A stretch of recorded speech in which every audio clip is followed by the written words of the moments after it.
好，我是赖伟一，欢迎收看中嘉新闻周报。左营大路前往翠华路的交叉路口有一处分隔岛槽化线，民众反映机车为了要到前方的机车停等区，就得违规骑上槽化线。新工处表示，目前该路段正在进行道路拓宽，11月底前会增设路行标线，方便民众遵行跟辨识。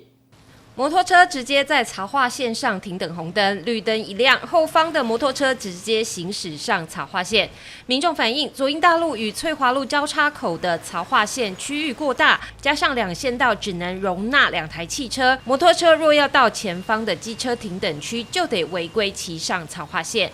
有时大家停在这边要等红绿灯，这样过去就会踏到那个线不然你就要转那边，那边后面如果有车子来嘞，很不方便就对了啦。你看我们不晓得要怎么停的，你看那车子这么多我们要往哪里？我们往那边往前面，到时候说我们违规的，真的我不晓得画那个干什么。因此，民众希望能缩小槽化线的范围，让机车可以前进到前方的机车停等区。就修改就缩小一点。 交通局说明，槽化线是为了分隔一旁的右转道与直行车道，而机车并非得一定停在前方的停等区。目前该路段正在进行翠华路拓宽工程，在11月底前会再绘制车道标线，方便民众遵行与辨识。 那边的槽化岛的部分是配合翠华路的拓宽工程下去做改善。那我们现在是划设临时的标线来作为那个通行使用。那后续我们在11月底的时候完成翠华路的拓宽工程的时候，会一并把永久路行的那个标线一并改善。为了安全，依序停等在汽车后方也是正确的启程方式。记者吴佩珊高雄报道。 高雄桥头糖厂绿地恐怕遭到开路破坏，引起地方忧心。配合新市镇第3期开发计划，将贯穿糖厂腹地开辟60米连通道，恐怕让百年森林跟5分车轨迹成为历史。居民跟环团要求中央重新审视计划，保留糖厂的文化与生态价值。 从空中俯瞰桥头糖厂，可以看到一大片的绿树森林。不过，未来这块完整的绿地可能会遭到破坏，因为配合内政部国土署的新市镇3期计划，预计贯穿森林，在新塘国小旁开辟60米宽的1至1号联络道路，不但会大幅缩减桥头糖厂的休息面积，就连全台第1条动态5分车也可能会成为绝响。在地居民以及毕业校友都表示相当忧心。这些你看到都没了，这就变成马路了。这些都变成是马路了。 我们现在就站在60米道路的中间啦，这些都没了。不只是这些都没了，在过去的话，它就变成是住宅区、商业区，它并不是要拿来做台积电的，也不是拿来做什么产业，都不是，就是拿来做建地。因为我们家就住桥头啊。就是如果消失这片森林，还蛮可惜的啦。为什么？对啊，因为其实坐捷运就可以到的森林乐园，我觉得应该就走桥头吧。 我40年前从这后面这一栋毕业的，从我家走过来这边，每天走10分钟，走了6年。那不管台风、刮风、下雨，都是从这条路走。然后这忽然之间变成马路，有需要那么多马路吗？我很怀疑。那我希望说可以的话，参加这样的活动，那可以让更多人了解。 这个的重要性可以保留下来。森林城市协会举办抢救桥头糖厂百顷森林座谈会，吸引许多民众到场参加。会上大家交流意见热烈，因为新市镇计划是30年前所定制。以现今的交通规划来看，已经有预计在117年完工的桥科交流道，以及1至2号道路通往台一线。以目前整体的发展来看，其实可以不用贯穿糖厂再开辟一条大路。现在跟以前不一样了，路不应该太大条，我们去。 那个参考荷兰啊、日本啊、韩国，他们的路其实不一定要那么直那么大。这桥开8档呢，你看不爱做高架桥啊？那你讲5分车，个人咧骑踏踏车要去倒，你敢牺牲掉，敢无意义？要在这边开一条路，我是觉得为什么要这么麻烦呢？从精武路直接连接过去，就是可以到桥头科学园区，反而比较短。 而且经费会更少，是因为有个桥头新市镇第3期的计划，它会有一个60米的道路会颇过桥头糖厂，然后会导致这边的文史、树木、生态，整个观光的环境，包含说5分车、自行车、绿廊，全部都是消失。那除了这条路以外，它旁边全部本来100公顷的森林、农地，全部都会变成是建地。那我们其实也盘点了，其实周边还有219公顷的闲置建地，都还没有盖。新市镇第一期已经闲置了28年，还有7成是空的，84公顷。桥科要发展，其实这条1至1号道路是整个桥科外围，然后直接绕到台一线。那其实我们很多的道路在安全的考量下，不影响安全的考量之下，其实稍微绕一下，也是可以到台一线。所以我觉得是有可行性。环团也喊出中部有溪头，高雄有桥头的口号，呼吁中央应该重新审慎这片170公顷的土地使用规划，保留完整的文史与森林游乐园区，不但可以提供175万吨的滞洪量，也可以带动地方观光发展。所以它只有把它留作森林的时候呢，它会有一个好处，旁边的这些建地呢，它会变得好像是美术馆的大美术馆区域的一个大绿地的一个好环境。那它对那些地主反而是好事啊，所以我觉得大家应该是要一起来把这个保护下来呢。我觉得观光发展也可以发展，因为中部有溪头，高雄可以有桥头，那桥头我们已经有桥头糖厂这样的一个文史的特色，它可以吸引游客。那如果配合旁边的森林，森林现在有，只是没有步道进去。你如果步道进去呢，是不是就像溪头一样有森林步道？这糖厂真的是我们冈山跟桥头地区的人民的一个我们从小要去远足啊，要去什么，几乎都是到糖厂。然后这个新塘国小更是我们桥头的森林国小。那我也很希望能够将我们新塘国小的未来那个环境能够继续保留着这么美好的。那我想这个尤其是开路征收那把过去的农地变成建地等等的那个就是都会迫害这个天然的地景原貌那这样子的一个情形之下很多天然的地景原貌被破坏之后，它大概就是很难恢复嘛。那所以这应该过程当中还是必须要很多的讨论。内政部国土署回应，目前高雄新市镇第3期正在都市计划审议阶段，未来都会正式召开说明会，提供给大家发表意见。环团也将在11月22号再举办公民座谈会。这边有着100年历史的糖厂绿地，后续规划走向也成为大家关注的焦点。记者周安君高雄报道。高雄旗津拆船问题目前暂告一段落，高市府承诺将另寻新点拆解老旧船只，目前暂定在新达港区域进行，却引发地方民众强烈抗议。在地议员表示，过去就因为抗议而迁出新达港，如今却又要回到此处，而且没有跟民众有所讨论，明显在决策上有所瑕疵，要求市府尽快拿出配套。高雄过去拆船工业世界闻名，但随着公安意外及环境污染等问题逐渐淡出历史舞台。不过前些日子于旗津死灰复燃，造成民众强烈抗议。如今高市府与中央计划迁移至他处续拆，目标直指新达港，引发议员质疑。不管是中央还是高雄市政府听起来啦，听起来已经决定讲要把这个船啊，要刷去新达港，要伫新达港遐来做最后的处理，不管是拆还是什么方式。就像这件事情跟在地的民众的民意沟通，我们有做过吗？我们做过几次吗？当地的民众是支持的吗？还是能理解吗？民众这个部分，我们没有召开很正式的一个大的一个公听会。那你觉得这件事情对当地的民众会不会有影响？那这个部分我们会再来。你觉得这件事情对当地的民众会不会有不舒服的感觉？你觉得这件事情对茄定、对新达港使用的这些民众会不会觉得他们要被高雄市政府遗弃一次？是这个部分，我们再来做一个加强沟通。那为什么市政府可以非常有信心的在议会答应其他议员说，我明年什么时候之前要把全部的船都拖去那边，而且把它处理完？你哪来的自信？报告议员并没有一点。有啊，就有啊，有啊，你就很清楚的答应啊，说一定会处理啊。高雄市政府凭哪一件会议的记录或者是什么样子的？还是现在是渔业署跟高雄市政府海洋局2个说好就好了？在县市合并以前，兴达港成立船业基地，就曾考虑将拆船业迁移至其中，最终因居民抗争，因此作罢。县市合并后也多次提及，受到强烈反对，如今却未召开相关说明会，就一致决定在兴达港拆除老旧船只，让人不解。那相关的资讯、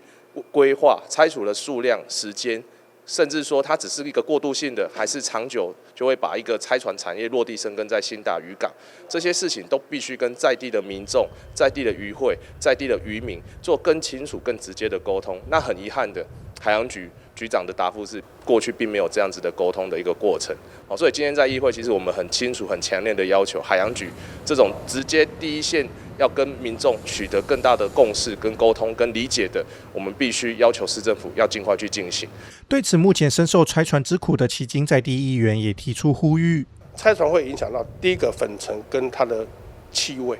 都很刺鼻。那第二个对海洋的污染，尤其是你在拆船的过程中会有很多的重油，或者是船舶所用的一些机油的流出啦。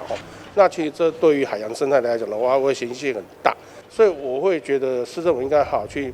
思考一下，也许在过去在经济发展的时候，可能大家因为整个拆船业可以照顾到很多家庭，那随着整个环保意识的抬头，我会觉得是不是可以好好去做规划，包括说他们在没有经过兴达港茄萣地区的民众同意之下，竟然贸然的说未来兴达港花了64亿，原本是一个也许是有可能一个渔船的一个基地，然后变成一个拆船的基地，我觉得这完全是浪费那64亿啦。所以我会觉得这中央跟地方要好好去思考，未来拆船业要怎么去何去何从。目前高市府海洋局回应将会积极处理相关不足之处，但最后这颗必要之恶的皮球到底会踢往何方，依旧还是未知数。记者陈怡轩高雄报道。桃园市府为了落实偏乡医疗平权，让低剂量 LDCT 肺癌筛检更加扩大，打造全国首创的行动 CT 医疗车，使用西门子最新设备，并由亚东医院提供临床跟判读支援，将为偏乡医疗带来新的里程碑。跟着镜头一起来看看。桃园市推动扩大肺癌筛检，针对4大危险族群提供低剂量电脑断层摄影，但有50%符合资格民众因行动不便或住在偏乡无法受检，因此桃园市府提供全国首创行动 CT 医疗车，使用西门子最新设备，并由亚东医院提供临床跟判读支援，将为偏乡医疗带来新的里程碑。这部行动 CT 车上路以后，我们原来这个筛检方案可以说是如虎添翼。要到市区来做肺癌筛检，即便我们有很多合作的医院，但是这些合作的医院都还是在比较都会区。观音没有，复兴当然也没有，所以我们现在这部车下去以后，可以把我们偏乡、滨海、山区这过去医院没有办法涵盖，民众觉得太远了不方便，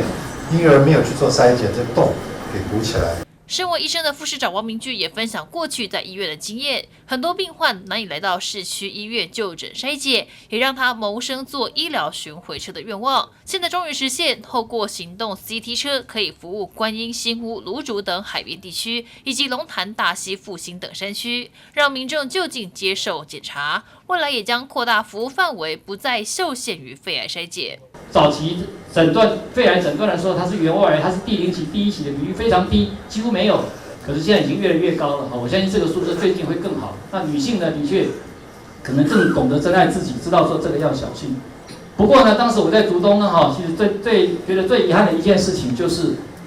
大家都要到医院来做。我还记得我在推动这件事情的时候，我最远的顾客有从屏东来的，有从花莲坐了半个台湾的火车到竹东。他为了就是要来他竹东全家来做肺癌筛检，那是我看到最大的这个最令我感动的例子，所以我那时候就想说，我们应该要把这样的服务能够推到这些没有时间、没有办法到医院来的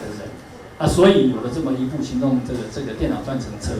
全台首创的行动 CT 车，为了更贴近行动不便者，整个车辆设计比照富康巴士，尾门配置升降平台，并以医疗级铅屏蔽作为辐射防护，临时跳电也不中断，完成检查只需要5分钟。目前主要用于肺癌筛检的低剂量 LDCT 为主，未来完成阶段性任务也会扩大作为市立医院巡回医疗使用。记者赖伟一团报道。众所瞩目的2025新北欢乐耶诞城盛大开城，由震撼全场的马戏团开城秀揭开序幕。而新北市长侯友宜也化身马戏团团长，携手啦啦队女神李雅英跟 Life Friends 人气角色兔兔共同亮相，为制作全台冬季盛典点亮华丽序幕。随着点灯仪式启动，为期45天的耶诞系列活动正式展开。侯友宜也邀请民众全家大小呢一起来新北，感受浓厚的节庆幸福感。3、2、1，请启动！耶诞献诗，我们进入。啦啦队女神李雅英一身圣诞服饰出席活动，与新北市长侯友宜按下启动开关，这也代表为期45天的新北耶诞城系列活动正式展开。众所瞩目的2025新北欢乐耶诞城盛大开城了，今年由震撼全场的马戏团开城秀揭开序幕，舞者们除了在表演区耍特技外，甚至爬上3层楼高的热气球上表演，精彩的表演让现场大小朋友看得目不转睛。而新北市长侯友宜更化身马戏团团长，携手啦啦队女神李雅英与 Life Friends 人气角色兔兔共同亮相。新北市长侯友宜表示，新北欢乐耶诞城已成为全球指标性的耶诞盛事，也是新北市的城市品牌。今年与全球知名 IP Life Friends and Life Friends Mini 合作，融入马戏团嘉年华主题，期望带给市民与旅客最温馨的圣诞礼物。所以从今天开始到12月28号，总共45天，每天都是开心的耶诞节。所以欢迎我们所有的全国也好、国际的朋友能够到新北市来。那您放心，大家非常担心的这个交通状况，这几年来经过大家的努力，一切都非常的顺畅。新北市长侯友宜也提到，关于大家担心的交通问题，是否已完成周边路口号志调整，并强化人潮分流措施，确保交通顺畅。也欢迎民众多加利用大众运输前往赏灯。我也希望市民朋友尽量搭乘大众捷运以及我们的公车、台铁来到我们新北欢乐耶诞城。我们会做好分流交通号志的调整，让交通更顺畅、更安全。所以期待新北欢乐耶诞城带来的是马戏团的嘉年华，开心快乐的气氛，感染我们全家幸福的岁月。新北市管理局表示，新北欢乐耶诞城今年除了市民广场主场域外，还扩大至万平公园、府中商圈、站前广场与新北板桥转运站等区域，打造各式耶诞造景，并规划多项系列活动，包括巨星耶诞演唱会、德国耶诞市集等节目将接力登场，让开城后45天的每一天都是最温馨又热闹的圣诞节。记者肖世宏新北采访报道。2026新北消防形象月历近日正式发表，以全民守护消防盟力为主题，不仅有集专业于一身的消防员，也特别邀请小朋友化身小小消防员共同拍摄。新北市长侯友宜也出席发表会，为形象月历宣传，鼓励民众一起挺消防、做公益。而贩售所得将全数捐赠新北市好日子爱心大平台，继续用爱守护新北。浓浓的黑夜，天昏地暗。火神的眼泪音乐剧演员开场逼真的演出消防队员执行日常，感动全场。2026新北消防形象月历近日举办记者会，以全民守护消防盟力为主题，不仅有集专业于一身的消防员，也特别邀请小朋友化身小小消防员共同拍摄。新北市长侯友宜也出席发表会，为消防形象月历宣传，并亲自签名义卖，现场拍卖喊价踊跃，最后以20万元卖出。新北市长侯友宜表示，义卖销售所得扣除必要成本，将全数捐赠新北市好日子爱心大平台。2026消防形象月历，特别谢谢这么多有爱心来支持我们消防同仁。那消防同仁借着形象月历，来对我们消防安全救护好好的宣传，然后展现他们的专业态度以及他们救灾的能量。这么多年来，消防形象月历得到大家的好评。去年在大家的支持底下，我们卖出了13630本，所得都捐给我们好日子爱心大平台来做爱心。新北市长侯友宜也特别感谢消防同仁用专业技能、强健体魄及团队力量救灾，全力守护新北市民的安全。消防形象的毅力不仅是一个专业态度，全民守护消防能力跟我们世代传承以外，也展现出我们好好的以热情跟爱心关怀我们这一块土地。所以我特别谢谢我们消防同仁的辛苦，也欢迎大家给我们2026的消防形象业力再度的支持。我们会独家在全家的超商来贩售，希望大家可以响应，让我们做爱心，支持消防同仁，守护新北市民的安全。新北市消防局表示，2026新北消防形象月历与全家便利商店合作独家贩售，即日起开放预购，至115年1月31日止，售价为新台币119元。民众可透过全家 APP 购买，销售所得扣除必要成本后，将全数捐赠新北市好日子爱心大平台，用于新北市公益用途。也欢迎大家一起买月历做爱心。一起到啊！记者肖世宏新北采访报道。台北造起来店家再造计划多年来深耕街区再生，今年以一店一景、城市新生为主题，在迪化街永乐广场举办台北造起来丰年庆，现场热闹汇聚展售试吃体验跟闯天关抽好礼互动活动，邀请民众用味觉跟双脚探索城市新风景。台北造起来计划自104年启动，串联专业顾问与设计团队，协助店家从品牌定位、经营策略到空间改造全面升级。今年以一店一景、城市新生为主题，在迪化街永乐广场举办台北造起来丰年庆，一次呈现10家再造店家与14家新店品牌，共24家全新亮点店铺登场。透过有温度的包装，透过有故事的叙述，让我们的老店能够吸引更多不一样的客群，能够有更多不一样的人能够了解这间店的历史，了解这间店的商品，进而把这个故事传递给更多的人。这是我们在推动这个计划一开始的初衷。当然，我们现在在大稻埕这附近，我们有40几间的再造店家，在万华也有30几，将近40间。我们会持续的去努力，去发掘更多有故事的店家，更多有文化底蕴的店家，更多能够代表台北市的店家。产业局长陈俊安亲自颁发奖状与讲座，给今年入选的再造店家，肯定他们在品牌转型上的努力。亮点之一的老字号鱼丸店，以全新门面、历史区与文化展示空间，重新诠释街区风味。各店家更现场进行展售与试吃体验，吸引众多人潮聚集，展现台北店家焕新能量。迪化街在10多年前的时候开始改造店家的时候，经由我们商业处的努力，变成是一个聚落产业效应出来。那所以有很多的文青年轻人进驻，也很多的年轻人去朝拜，朝圣。那所以造成一个现在像今天这种状况，我非常羡慕，也非常期待万华也有这么一天。那当然，台北感谢产业发展局跟台北市政府的商业处也在万华那边也做了30几个改造店家，让大家能够把崭新的一面呈现出来。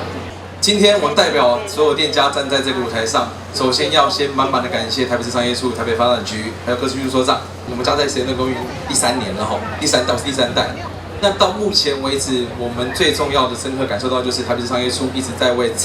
这个产业在地产业区努力的发展。那发展的成果呢？对于我们来讲，其实就是在座现在看过每一位站在这边的每一位老板们辛苦们的成果。今天有个成果发表会，那也希望今天更在地更多的一个朋友们可以到各位大家看他的成果发表会，一起来感受我们所有店家的再造成果。市府同步推出2025台北造起来最佳品牌网络票选与3条再造亮点为旅行，带领市民漫步永康、大稻埕与西门町等地，亲身感受老店焕新、街区再生的魅力。记者李喜慧台北报道。知名礼生团队武媚娘国乐小分队在郑成功祖庙举办快闪音乐会，穿着爆辣服装的女乐手吸引许多粉丝目光。团长期盼透过结合古典跟动漫创意风格乐曲，能在全台巡演传递幸福正能量。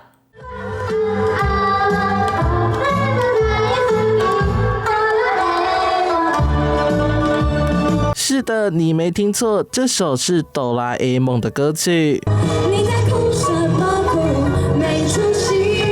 时下最夯的神曲，没出息也没缺席。知名理声团队武媚娘这回打造了一支国乐小分队，团员都还是高材生。我是中国音乐系，然后主修二胡。他常会有一些灵感，然后我们就要去实践它。但是我觉得也很谢谢他，常会给我们这些任务，就是让我们可以在这些任务过程中，就是越来越突破。首场快闪演出就选在郑成功祖庙，以中国笛、二胡与琵琶带来将近2个小时的演出，结合古典国乐、创意动漫组曲以及热门流行歌曲，加上用心设计的3套服装，吸引不少粉丝抢拍。第一赛就是走比较古风一点，然后第2赛是走比较动漫一点，然后第3赛我们是走比较少女心一点。大多数人认识武媚娘都是庙会理声，但是旗下还有国乐、舞蹈等专业团队，希望未来能够让更多人认识武媚娘的不同风貌。未来期许能够计划以公益活动形式做全台巡演，将创意国风发扬光大。记者说怀谈的报道。桃园市客家局今年携手多局处跟中立在地商圈，日前扩大举办2025天光微购节天光市集。常年深耕桃园的中嘉宽屏北界也特别响应市集的节能减碳理念，把摄影棚搬到现场，邀请民众录制环保小撇步短片，推广有线电视圈3公用频道，同时结合客家文化主题，设计趣味互动游戏，寓教于乐的提升民众的媒体识读能力，并实践媒体社会责任，携手市府跟商圈共创客家节能新风潮。桃园市府客家局今年携手多局处跟中立在地商圈，15、16号2日扩大举办2025天光微购节天光市集。常年深耕桃园的中嘉宽屏北建也特别响应市集的节能减碳理念，把摄影棚搬到现场，邀请民众录制环保小撇步短片。中嘉宽屏北建总经理徐巧妮表示，有线电视的圈3公用频道是提供民众参与公共议题、展现地方创意的重要平台。因此，希望透过民众亲身参与，发扬人人都能成为公用频道主角的精神。此外，这次也结合市集主题来设计游戏，希望在寓教于乐中推动媒体识读教育，帮助民众建立防范假讯息的能力。我想我们今天可以很荣幸的来到中立来参加天光微购节的一个活动啊。那我们在现场其实提供了很多民众就是现场可以体验所谓的公用频道。那么公用频道在有线电视里面扮演一个非常重要的角色，就是其实你可以自己申请，或者是拍一些影片，可以在这边播出哦。所以这个我们希望大家都可以在现场体验到公用频道的好处。那未来也可以在我们频道上可以看到自己对大家说的一段话。那么最重要，其实在现场我们还有另外一个很重要的任务，就是我们希望能够推广所谓的媒体识读哦。这是中嘉集团这几年来积极在推广的一个社会责任哦。因为媒体识读其实对现在这么多的诈骗事件的一个频传的社会环境来说，其实非常重要。大家都要知道什么样叫做假讯息，然后能够媒体能够正确的一个识诈，才能够真的有效的防止自己受骗上当。我相信这就是今天我们在摊位上希望能够推广的一个重点。在摊位现场，中嘉宽屏北建首先邀请民众挑战判断5则与客家议题相关的新闻真伪，接着再走进简易绿幕摄影棚，手持结合客家节能减碳精神的标语，邀请大家录制分享自己的环保小撇步。许多好奇参与的民众分享，不仅从互动游戏中学习到查证资讯真伪的重要性，首次面对镜头录影也感觉十分新鲜又有趣，更认识了圈3公用频道。是因为看到那个 FB 有讯息活动，然后就招好朋友一起来。公用频道还蛮好的，它可以就是包罗很多的频道集结在这个频道里，让大家可以获得更多的资讯。他刚刚玩的小游戏有没有什么印象比较深刻的？一些事情要真正的去查证，不要听网络道听途说。像比如说桐花季，到底是只有网络举办，还是说还是有真实的举办，都要去查证。就是民众跟媒体之间的互动交流非常好。今天过来看电影，然后知道这个，觉得非常的棒，所以就是进来逛。你刚刚体验完我们这个公用频道的活动，你觉得你有对公用频道更加了解？有对公用频道更加了解，看他们的活动，然后多参与公共事务。那个绿幕前面拍照，觉得怎么样？好玩？好玩，新的体验，然后新的心情，让自己更快乐，然后希望大家也是共同来参与。透过游戏与录影互动，中江宽屏北建期盼能深化民众对媒体素养跟环保意识的认识，进一步强化民众与公用频道的连结，展现企业在推动客家文化、媒体教育和有序发展的社会责任。而2天活动中，民众所拍摄的短片，经后制剪辑后，将在中江宽屏北建全3公用频道播出，成为推广客家节能精神的最佳见证。记者刘雨婷、施凯文桃园报道。关怀社会弱势，中嘉宽屏3冠王双子星特别发起爱在社区心手相印爱心物资捐赠活动，分别捐赠物资给乐福基金会跟华山基金会安平爱心站2个公益团体，让温暖在岁末年终前传递到社区每一个角落。中嘉宽屏3冠王双子星这几年深入社区进行媒体识读宣导课程，今年特别将宣导经费的结余转做公益，发起爱在社区心手相印物资捐赠。11月份特别采买生活用品、卫生用品与保暖用品，给照顾独老的华山基金会安平爱心站和关怀偏乡儿童的乐福基金会。今天我们在华山这一边呢，就是比较属于是适合老人家所用的一些，譬如说像保暖的毛袜啦，然后在最近因为我们这个流感所以有一些酒精擦啦，然后还有一些日常的料理包等等。那希望让我们的华山可以有更多的物资，可以来帮助我们台南市更多的这个独居老人。在接近岁末年终之际，每一份物资都是爱与祝福的具体展现。受赠单位送上感谢状来表达感谢，所有物资将统一整理与配送，确保善意确实送达受惠对象手中。中嘉宽屏3冠王双子星是我们在社区里的好朋友，长期协助我们发布公益讯息，让社会大众可以对华山基金会有更多的认识。那今天再次由我们陈建村总经理率领捐助我们多样民生物资，让我们可以在日常访视的时候呢，协助长辈汰换。这不仅是一场捐赠活动，更是实践企业社会责任的重要行动。中嘉宽屏3冠王双子星提供市民朋友稳定优质的收视及网络环境之外，也希望抛砖引玉，打造温暖共好的社区。记者邱怀谈的报道。高雄市凤山大寮交界处的凤凰山现为凤山陆军官校用地，由于管制封闭多年，保留了不少自然绿意。除了有媲美国岭的大草原之外，园区内还有许多高大老树、旧军事设施以及天然泉水等。随着社会开放，军方近年也开放部分地区提供民众青山健行，成为新的热门踏青胜地。大草原、高大老树、500障碍军事设施，原名鸡母山的凤凰山，现为凤山陆军官校的用地。由于管制封闭多年，保留了不少自然绿意。除了有媲美国岭的大草原之外，区内还有许多高大老树、旧军事设施，民众漫步在树荫下的步道格外清幽。随着时代变迁，军方也开放部分地区供民众青山健行，成为新的热门踏青胜地。这空气好，鸟语花香。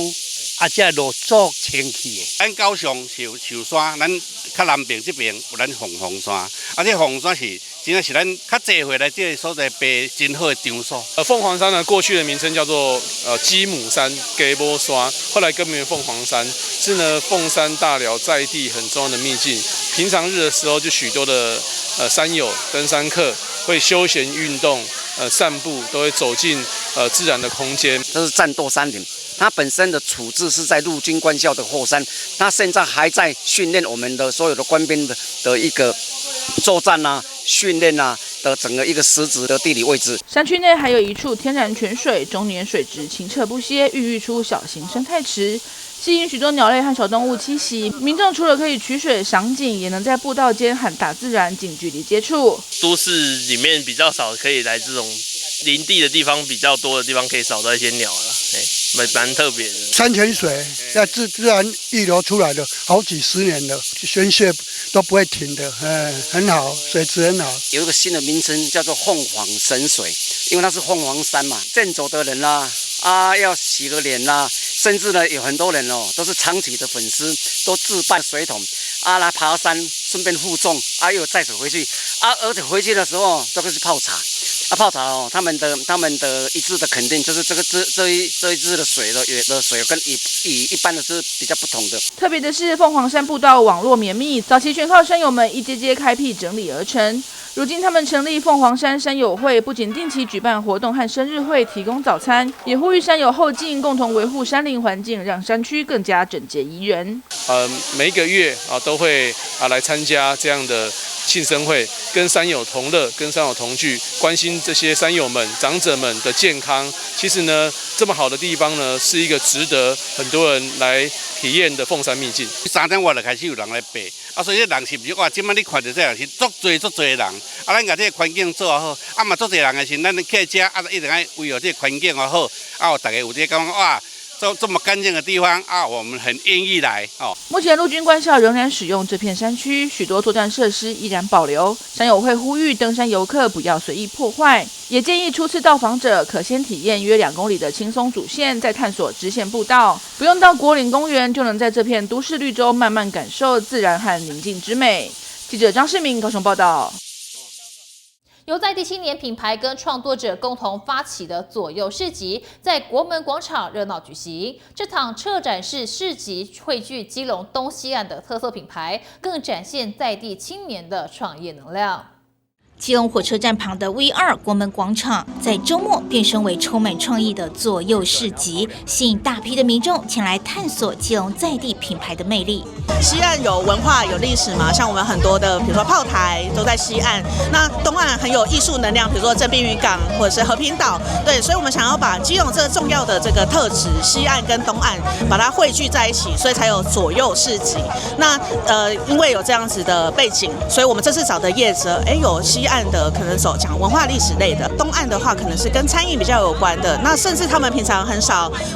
出来市集摆摊，比如说像避风港精酿这是他第一次出来摆摊。Ski Burger 卖炸鸡堡，他炸鸡堡超赞，对。然后甚至也有做疗愈的业者，因为其实基隆比较少疗愈品牌，比如说我们有香气疗愈品牌，然后做颂钵疗愈，甚至有做茶疗愈的业者。那让这个活动变得很有趣，甚至我们也结合了，比如说在地的酒吧业者帮我们做左右岸的特调。然后请在地的伙伴帮我们做 DJ 秀，是我们惠隆市场的妈妈乐。这个活动可以让基隆的特色被更多人看见。他们希望未来也可以走出基隆这个城市，甚至可以到国际性。那我觉得很感动，因为现在的基隆非常需要这样的一些年轻人去做一些整个整合性，然后配合大家的一些推动。那我们在文化观光局的立场上面，我们也希望后面出去可以带着大家一起走去国际，然后一起跟大家讲我们有不一样的东西。在市集热闹展开的同时，玻璃屋内也举办水巷内产业发展协会的会员大会。今年特别邀请到米其林必比登推荐餐厅博仁堂来交流，展现基隆创业者推陈出新的活力。今天是来参加这个水巷内的会员大会那其实每年他们都会别出心裁，今年在 VR， 那 VR 其实就是一个后传式的概念。水巷内的伙伴其实都是基隆各行各业的精英的一个聚集的地方。我们今天的活动设计是他们邀请了这个博仁堂、米其林来这边做一些客座的交流，这个是一个很好的产业交流的活动。那每年都推陈出新，也可以在这个聚会里面看到我们各个伙伴在基隆产业的活力跟这些创意。我们水巷内产业发展协会的会员大会，我们在 VR 的货船师国门广场这边有左右市集，而且重点是 VR 国门广场这边引进了台南的米其林必比登品牌博仁堂，让大家可以享受到米其林必比登的品牌在基隆的唯一。民众对于市集的多元内容也给予高度肯定。没想到基隆有这么独特的品牌，让我们看到基隆真的是一个很有活力的地方。从左右市集到水巷内协会大会，基隆在地青年正以创意与热情为这一座港都注入全新的生命力，也让更多人看见基隆的无限可能。记者蔡小军采访报道。走过1/4世纪的古乐旅程，石鼓集乐团迈入25周年，宣布将在12月20跟21号推出年度公演25集 Quarter Strike。这不仅是对过去25年的致敬，更是石鼓迈向100年鼓团愿景的里程碑。用3味弦开场，笛声震撼的鼓声，让人一听就知道是石鼓集乐团。今年迈入25周年，邀请手和铁鼓乐团合作呈现25集年度公演，更耗资千万，以传承创新为主轴精神，加入声光影的元素，不再只是听。我希望说，真正可以感觉到现场演奏，或者是前来剧场观看节目的一个魅力。这回舞台设计跳脱框架，特别导入裸视 3D 技术，结合即时运算同步系统，让影像能随着鼓声与演奏动态回应，在现场生成独一无二的即时画面。表演内容将集结乐团多首不同时期的经典作品，强调不只是回顾，更要接棒向前行。我们把一些年轻的想法，开始以一些电影动画配乐的一些元素加入我们的演出之中，那打鼓也不再是单纯的一些演奏节奏，在我们排练跟团员工作的这个途中，我们也会和各种舞蹈老师跟武术教练去讨论，制作一些身段以及动作上的安排。这场演出不仅是鼓乐展演，更是一场艺术进化，象征迈向100年鼓团愿景的里程碑。演出日期就定在今年的12月20日及21日2天，敬请观众期待。记者是怀谈的报道。肝炎是台湾国病，每年因为慢性肝病、肝硬化及肝癌死亡超过10000人，其中 B 型肝炎更是肝癌主因。根据统计，国内 B 肝带原者初估就有200万人。不过有不少民众自己并不知道自己是 B 肝带原者，而容易轻忽，酿成遗憾。台湾癌症基金会、肝病防治学术基金会以及后生基金会等单位，特别选在世界肝炎筛检周起跑日，共同召开记者会，呼吁 B 肝疫苗断层世代以及其他高风险族群谨记 B 肝防治3要：主动筛检、定期回诊追踪，以及及早接受治疗，预防肝癌上升。发起响应世界肝炎筛检周的台湾癌症基金会执行长张文珍医师表示，肝癌是国人10大死因第2位，每年有超过10000人罹患肝癌，其中慢性 B 型肝炎是国人罹患肝癌最主要的危险因子之一。不过经过调查，却有高达46%的受访民众不知道 B 肝传染途径，更有不少民众不知道自己是 B 肝带原者。因此特别借世界肝炎筛检周呼吁民众谨记 B 肝防治3要，必须要知道，必须要追踪，必须要治疗，主动筛检，及早治疗，预防肝癌上升。那我们台湾目前整个肝癌是死亡率的第2位，癌症死亡率第2位，那发生率是第4位。那我们开一个记者会，1个小时里面会有1.2个人会走掉，所以早期的防治确实是非常重要。但是很可惜民众到目前为止，我们的调查还有46% 的人说不知道为什么会有这个 B 型肝炎传染的途径，然后另外甚至有40% 的说是吃饭，然后我们的飞沫会传染，事实上不是它是血液体液的传染，所以这些资讯都应该让大家知道。那如果能够早知道的话，又早追踪，能够治疗，那就能够发现于早期，能够治疗，就避免人生的遗憾。高雄医学大学校长于明龙进一步说明，透过早筛早治，希望达到病毒稳定抑制，甚至迈向 B 型肝炎功能化治愈的目标，降低肝癌风险。所谓的功能性治愈，就是把 B 型肝炎带源把它清除，而且病毒 DNA 测不到，这样子持续半年以上，那么我们就可以称为所谓的 B 型肝炎功能性的一个治愈。那这样的一个功能性治愈呢，我们可以发现它可以达到几乎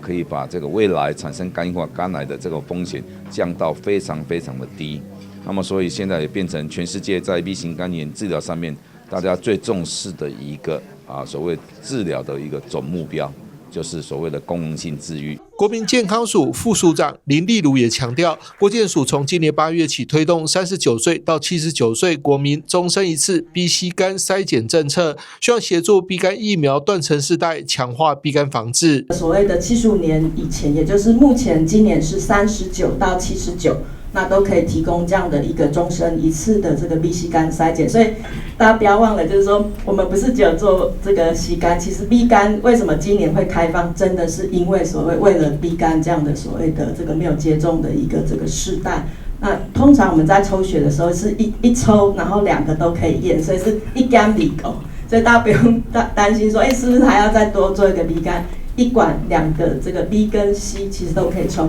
那目前全国有大概6000多家的医疗院所，包括大医院、小医院、那诊所等等，那都有提供这样子的一个 B 肝的一个筛检服务。所以我们就呼吁，只要是符合我们这个年龄层的一个国民，那尽早能够接受这样的一个筛检。身兼立法院后生会副会长的立法委员陈辉金则呼吁政府善加运用成人健检、劳工健检及健保等相关资讯，锁定 B 肝带原者主动追踪，鼓励回诊，用行动力达到2030年消灭 B 肝的目标。成健的这些 data、劳工健检的 data， 然后我们健保的 data，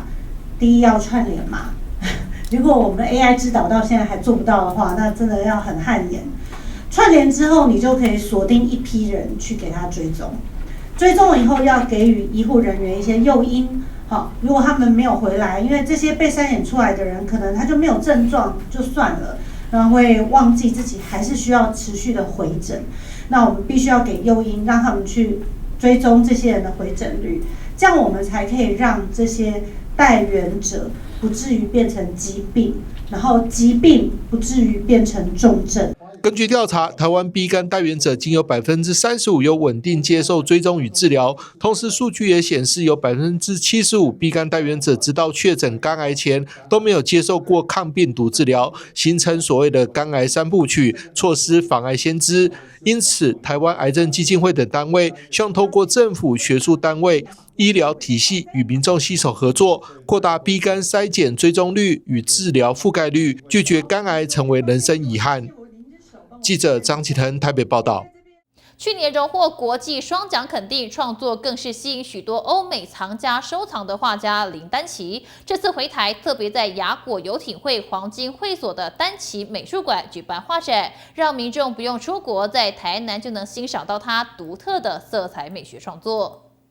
以印象色彩与新野兽派风格闻名的台湾画家林丹奇，创作时不预设构图，不刻意调色，反而是透过静坐冥想的方式接收宇宙频率，让灵感透过画笔自然传达。他的油画创作在2024年接连获得波提切利奖以及达文西国际画家奖的肯定。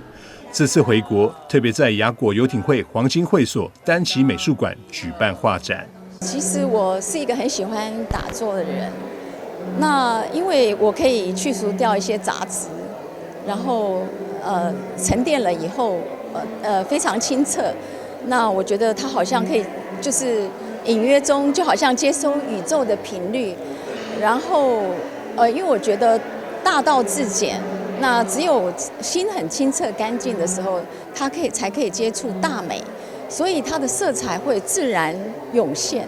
所以在那个时候我创作的时候，我是随当下的能量，所以最后我都没有随我的构思来创作，最后构思都会改变，可是会发现比我构思出来的画作更美，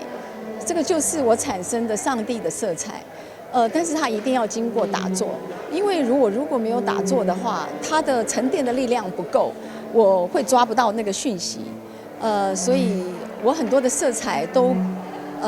反而不是构思的。这场画展的策展人，同时也是4叶国际餐饮集团总裁胡俊宁，特别将迎宾鸡尾酒会的饮品餐点融合油画创作，让参观民众在欣赏艺术的同时，也能享受一场美食飨宴。那这次的策展，我们融入很多些巧思，我们把画里面的元素把它融进去餐宴里面，然后把餐宴融进去它画里面。所以你会发现，我们整个展览里面其实是把画，大家会仿佛是走进画作的一个概念里面。所以我们希望画如现实，现实如画的这样一个概念，呈现出整个氛围的打造。丹奇美术馆的开幕画展迎来画家林丹奇的油画创作。不过，想看画展的朋友动作要快，因为作品之后将会运往意大利罗马达文西博物馆举办个展。想欣赏林丹奇创作的民众，赶在10月22日至28日期间预约看展。台南新闻张硕维采访报道。永安海螺文化体验园区举办在海螺遇见美好主题特展，并邀请经贸名厨阿红师进行料理展演，为大家带来海鲜料理示范跟试吃，并推广惜食观念，希望让更多人了解在地好滋味。好简单，但是好好吃。对，就是你的事先作业要先准备好。对啦，其实大厨现场手把手教学如何运用在地新鲜食材制作美味料理，吸引许多人驻足了解。桃园永安海螺文化体验园区推出第3季主题特展，在海螺遇见美好，并邀请经贸大厨简静红进行料理展演。第一道蒜苗乌鱼子卷，只要简单几个步骤就能享用美味。那我们今天介绍的是乌鱼子，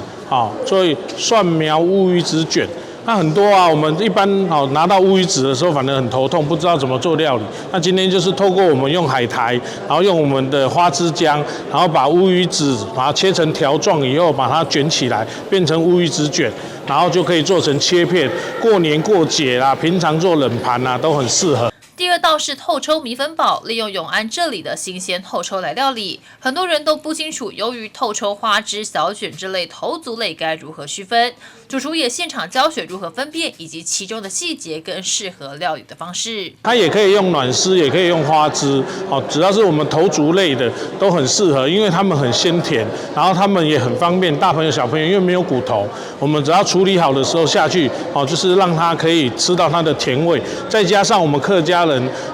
做菜的精神发挥开洋香菇蛋酥还有我们的那个最主要的是油葱来去做一个结合，然后运用我们当季的可能是葱啊、芹菜啦、蒜苗啦来增加它的香气，来透过这样子的料理来去发挥完成我们的透抽米粉煲。此外，主厨多年来也持续推广惜食以及食当季、吃在地理念。当季节的新鲜食材最天然健康，只要用心料理，就可以将食材的原汁原味呈现。尤其现在猪瘟疫情爆发，也呼吁大家出国不要带肉制品回来。真的要请大家透过我们爱物惜物，也是我们客家人一直在推广爱物惜物这件事情。包含我们现在猪瘟的部分爆发了，我们应该要更珍惜，我们可以常常得到我们好的猪肉。也在这边呼吁大家恳请大家回国不要带我们外面的食物回来台湾，因为你不知道它里面会不会掺杂。要不然我们台湾的管理管制都做得很好，防疫也都做得很好，希望大家一起来努力来完成这件事情，让我们都可以一直有好的猪肉可以品尝。永安海螺文化体验园区举办在海螺遇见美好主题特展，特别邀请经贸名厨现场进行料理展演，借此了解永安在地新鲜海产跟料理。特展展到12月10号，期间还有来客市集，汇聚桃园在地的客家文创工艺、农特产品等品牌，邀请大家一起来认识永安海鲜。记者一团报道。在早餐店里买完早餐，还能顺便领取团购商品。开业多年的早餐店，凭借独家酿造的酱油打响名号，受到许多婆妈推荐。每次发出团购通知，就会引起民众争相购买。早餐店里不仅有点餐吃饭的民众，还有等着拿团购食品的客人。有夫妻2人经营多年的小店，只要在群组发出团购通知，就会引起许多顾客争相抢购。尤其是这份深受婆婆妈妈喜爱的独家酱油，这是台湾你绝对买不到的味道，因为它很甘醇，它是没有加防腐剂。这个酱油是说真的是一个师傅，他是40几年制的。他已经不在这个世间了。他这个酱油他是传给我们这一门的3兄弟而已。这个酱油我有，还有我2个，一个师兄，一个师弟，3个人有。几乎你这味道几乎都买不到。因为这个东西也没有加什么防腐剂，都是很天然的。只要我做团购的东西，一定都用到这个酱油，不管是卤还是煎还是炒，一定用到这个酱油。几乎这种酱油它的特性。妈妈他们都很奇怪，都喜欢说，为什么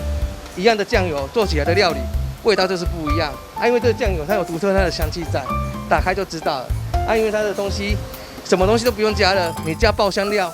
炒一炒，酱油加下去，加一点水，加一点胡椒，炒出来的东西的话，一定很美味。做好的蛋饼没有被盛到盘中，而是加入配菜与调料开始拌炒。创新的吃法结合老板的特色食材，让吃过的饕客都齐齐称赞。我们每天一定来这里吃，因为这里的口味非常适合大众口味，什么口味都可以，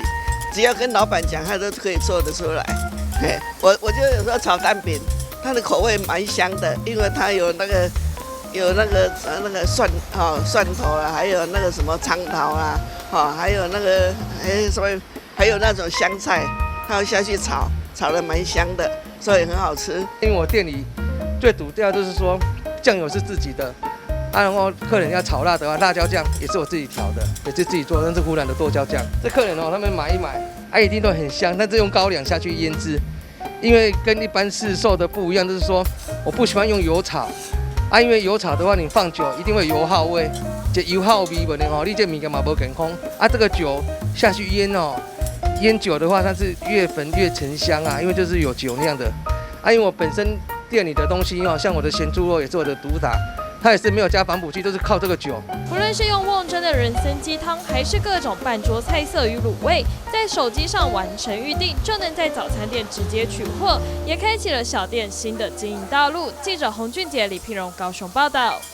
台南市入选杂志2025年亚洲最佳旅行地点之一。市府农业局为了推广在地农产，特别媒合在地农场跟5星级饭店合作，推出双叶慢旅果香老味住房专案。民众从即日起到明年2月中旬住宿，将获赠台南在地果干作为住宿迎宾礼。台南市因为气候与土壤关系，培育出很多优质农特产品，例如芒果、凤梨、火龙果与柚子等。深受国内外消费者喜爱。市府农业局为行销在地农产，今年媒合农场与5星级饭店合作，推出果干礼品作为住宿迎宾礼，由市长与农场以及饭店业者共同在饭店行销。大家知道，我们观光级旅馆还有许多台南旅馆住客来入住人不是外国人就是外地人，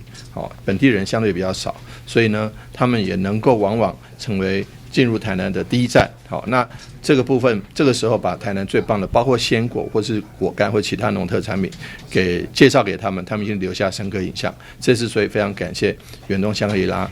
跟旭阳，把我们最棒的包括芒果、包括凤梨、包括火龙果等等其他的，还有人果等等其他的这些果干介绍给我们的这个来入住的一些住客，这样子一定能够对台南印象大大加分，也对台南的丰富的农特产品印象大大加分。希望这个案子我们未来会市政委员会持续支持，也希望能够扩大。现场市长与饭店业者也当场示范制作幸福果干优格甜点。业者表示，这次推出的双叶慢旅果香老味住房专案，特别精选旭阳农场的芒果干、情人果干及凤梨果干等。完全采用台南优质鲜果制作，不添加人工成分，并通过产销履历与清真食品验证，保留水果最天然的风味，让旅客在享受住宿的同时，也能带回具有在地风味的伴手礼。记者林银庚台南采访报道。以上就是本周的中嘉新闻周报，感谢你的收看，我们再会。